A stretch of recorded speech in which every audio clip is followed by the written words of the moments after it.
Coastal रोडवरील बोगद्यामध्ये कारला अपघात झालेला आहे। या अपघातानंतर कारला आग लागली आणि त्यामुळे आता इथली वाहतूक वळवण्यात आली आहे। कोस्टल रोडवरील ताडदेव जवळच्या बोगद्यामध्ये कारला अपघात झाला, त्यामुळे इथली वाहतूक सध्या बंद करण्यात आली आहे। हाजी अली आणि वरळी कनेक्टरवर ही वाहतूक वळवण्यात आलेली आहे। कोस्टल रोडवर बोगद्यामध्ये कारला अपघात झाला आणि त्यानंतर या कारला आग लागलेली आहे, त्यामुळे इथली वाहतूक सध्या ठप्प झालेली आहे आणि ती हाजी अली आणि वरळी कनेक्टरवर वळवण्यात आलेली आहे।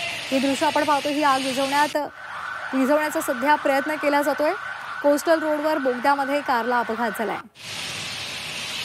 या संदर्भात अधिक माहिती देतात आमचे प्रतिनिधी कृष्णात पाटील। कृष्णात, किती वाजता हा अपघात झालेला होता आणि सध्याची काय माहिती मिळते? ड्रायव्हरकडे जाणाऱ्या बोगद्यामध्ये हा अपघात झालेला आहे। एक तासापूर्वी हा अपघात झाल्याची माहिती समोर येते आणि यामुळे वाहतुकीवर परिणाम झालेला आहे।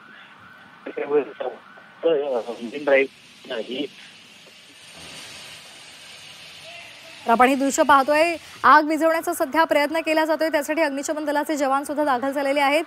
पाण्याचा फवारा मारला जातोय, मात्र सध्या इथली वाहतूक ही दुसऱ्या मार्गावर वळवण्यात आलेली आहे।